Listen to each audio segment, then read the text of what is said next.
thank you for making time to share your insights into the future of leadership.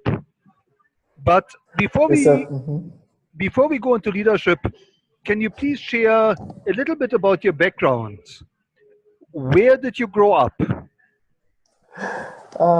Thank you very much for having me. So actually, I grew up mostly in a typical mining community. So I lived most of my childhood life in a typical mining community in Ghana called Obuasi.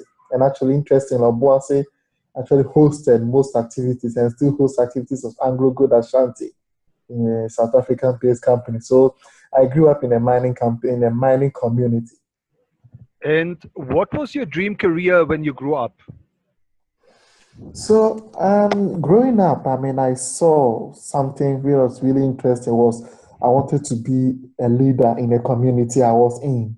So I grew up, I mean, having the thought of how to be a leader in a community, but I actually ventured into more policy because I thought having a control of a policy, can make you change a community. Right. And can you tell us where did you start your career? Yeah, so I started my career in Ghana right after completing my bachelor level, and I helped form a community-based organization to help communities that are affected by mining in Ghana. So it was basically my work was on commodities or natural resources in Ghana. And can you tell us who inspired you in your early days? So I would say who inspired me in my early days was, interestingly, I share a common birth date with Ghana's founding president, Dr. Kwame Nkrumah. So growing up, I mean, Kwame Nkrumah's ideology and his vision has been my inspiration. But at a point in my stage where I landed in Geneva and I was working with Kofi Annan at the Africa Progress Panel, I was able to add him as part. So I had two really great people, Kofi Annan and then Kwame Nkrumah of Ghana. And tell us, Stephen, today you are a top voice on LinkedIn. You are very prominent in sustainable development. Can you tell us what is driving you today? Nick, I mean, today I would say we live in a very challenging as well as I would say a time of opportunities. And for me, what is driving me today, if you see my engagements on LinkedIn, has to do with the unmet needs of Africa. So I see myself, playing a key role in trying to cater for the unmet needs of Africa, including making sure there is road for people, there are hospitals for people to attend, there are schools for people to go to. So this is actually what drives my engagement today. And Stephen, looking back over your career, would you say there was a major turning point? For me, a major turning point, Nick, was that I was able to see the two realities of the world. I would say two sides of the same coin. So it was when I started doing my master's in Geneva, Switzerland. So I got there and I realized, oh, actually, Switzerland, I mean, it's an interesting country having no natural resources, but it plays a key role in the whole dealings of natural resources. So actually, this was a turning point. I thought, okay, going from a mining community and that has not benefited from this gold mining and coming to another community, saying Geneva, that actually doesn't mine gold but benefits a lot from commodities. I thought this was like a huge turning point for me, and it was an eye opener why it should be critical that natural resources or commodities contribute to the development of Ghana and Africa at large. Now, Stephen, let's talk about leadership. What does the future of leadership mean to you? For me, I mean, a leader, I will first define who a leader is to my perspective. I mean, a leader is someone who really thinks ahead of his time and prioritizes followers and inspires people to act for the good of society. So for me, I mean, a leader having to achieve this, first you have to be very enthusiastic and of Dr. Kwame Nkrumah growing up and trying to push for African unity. He was enthusiastic. And having, say, Mandela of South Africa, he was enthusiastic to end apartheid. So a leader must have that enthusiasm, which is very key. And second, it's also that a leader has to be decisive. So Mandela was fixated on making sure that the apartheid system is broken, or Kwame Nkrumah was sure that colonialism has to end. So countries have to achieve independence. So you have to be decisive as a leader to decide on what really you have to do. And one thing I'll add more is that a leader has to be someone who has integrity. So actually your character should tell why you are fighting. If you don't have that integrity, definitely you can't be that leader. You want people to see you. And so for me, these are very tricky characteristics of a leader. And Stephen, what have you learned from your own journey that you consider most important for building future leaders? From my experience, I think right from my younger age, I had the opportunity to join groups and to contribute to a societal change. So for me, what I've learned is that there are great opportunities, or we have a very great leverage as a continent or as a world when you give in more opportunities for the young people. So for me, building a future leader has to do with nurturing today the abilities and capabilities of the young people. And this is what I've learned, right from growing up in the mining community in Ghana to working with international organizations in Geneva and then other institutions. We have to create, a path for the young people to join right from their youthful age. And this, for me, actually will be a very huge catalyst for successful, sustainable future leadership. And Stephen, when you speak to aspiring leaders, what is it you tell them they should focus on for future proofing their career? For me, for aspiring leaders, what really they have to focus on, number one, is actually to build their competence. You cannot be a leader in a mining industry when you don't know what the mining industry is.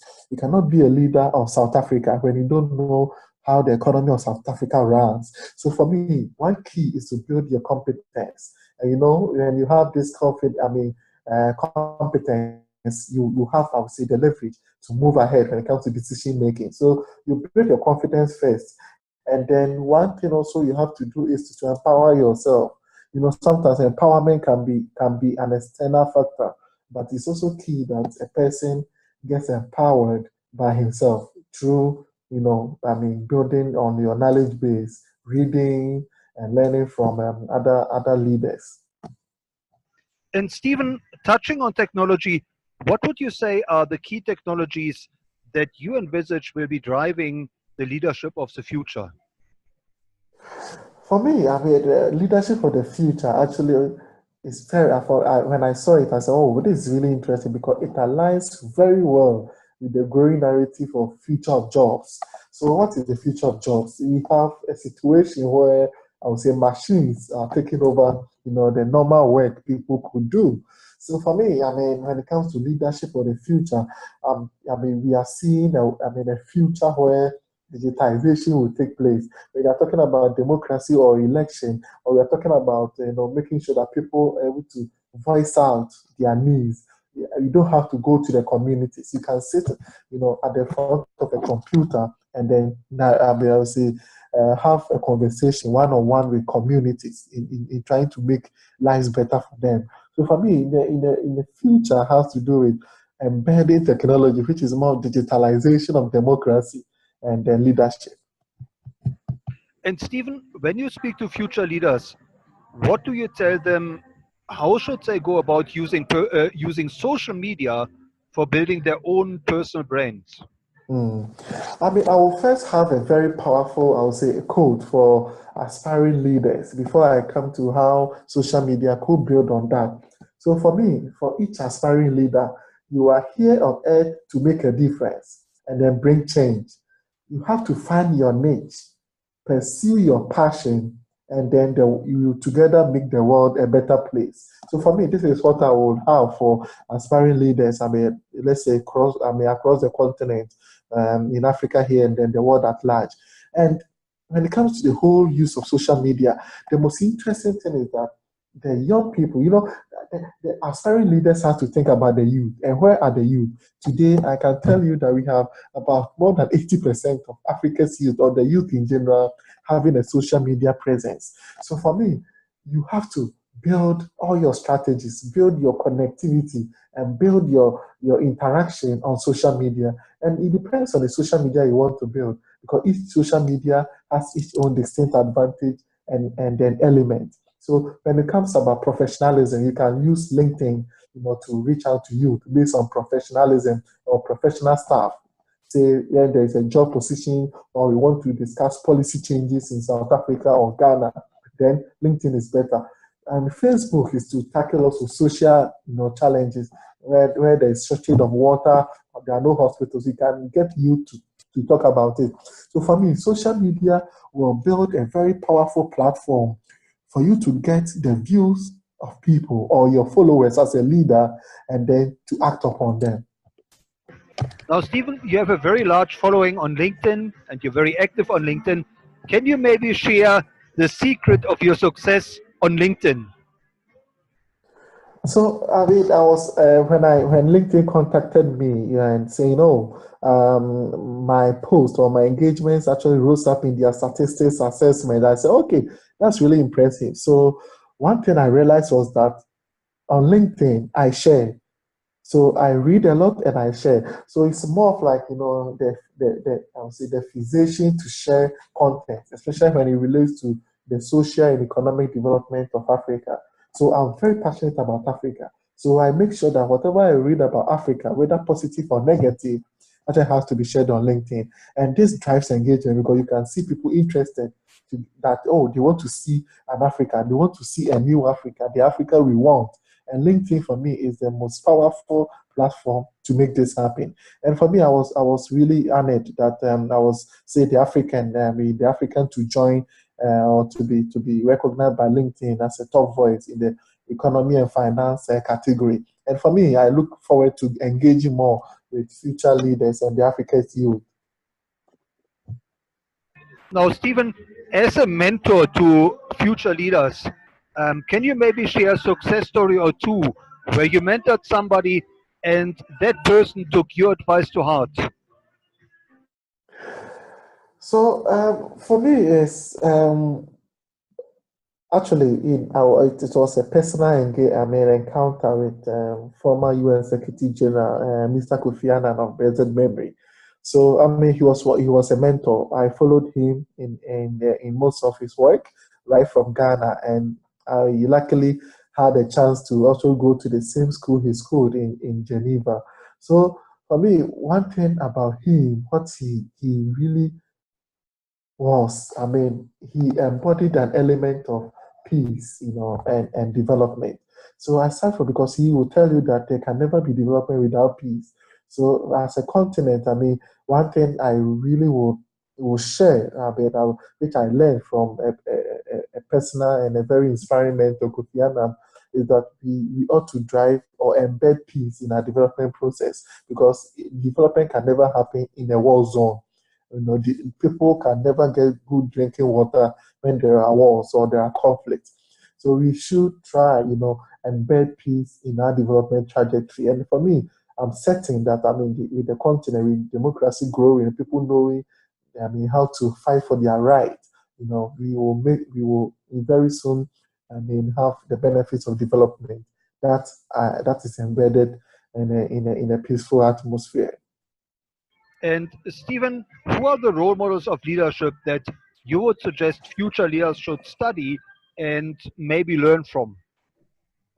So I mean, I will start actually going back a bit in our history. So these leaders, for me, I will entreat future leaders to really look forward to, to understand how they thought, how their moves were, or their actions were undertaken. I will recommend one. It's actually Mr. Kofi Annan. who is the former UN Secretary General and also the chair of the Africa Progress Panel. And then the second on the list for me will be Dr. Kwame Nkrumah, who is also was a freedom fighter and the first president of the Republic of Ghana. He thought ahead of his time. Today, Ghana is having, energy source right from the dam he established and roads he built are today serving Ghana good. So he is also someone to look for. And then I also look at Jack Ma.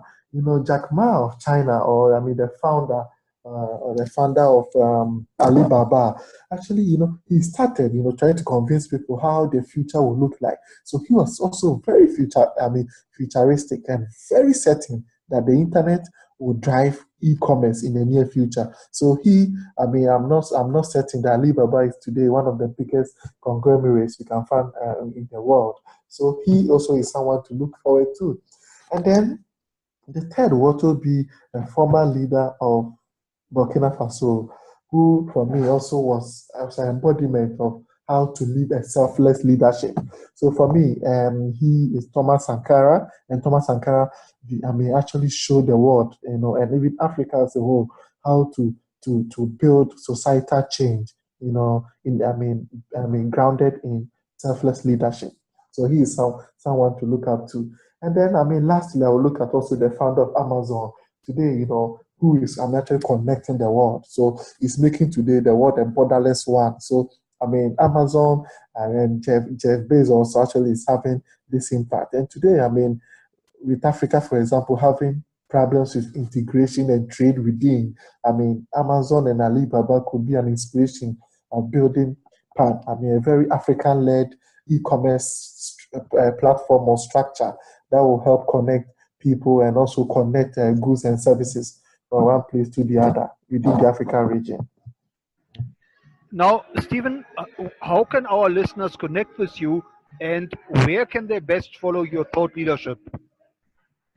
So definitely, I'm actually available on all social media platforms, and I also run a company called Commodity Monitor. So Commodity Monitor is actually trying to build a database and assessment of commodities traded within and out of Africa.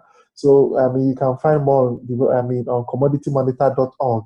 And also, I'm on LinkedIn, so I'm very, very active on LinkedIn. So you can reach me on LinkedIn, and then the last one will be my personal website, which is upcoming very soon, stevenyeboah.com. So I will entreat all of you to reach out, and then let's connect, talk about Africa, talk about the world, and how to make it better for us all.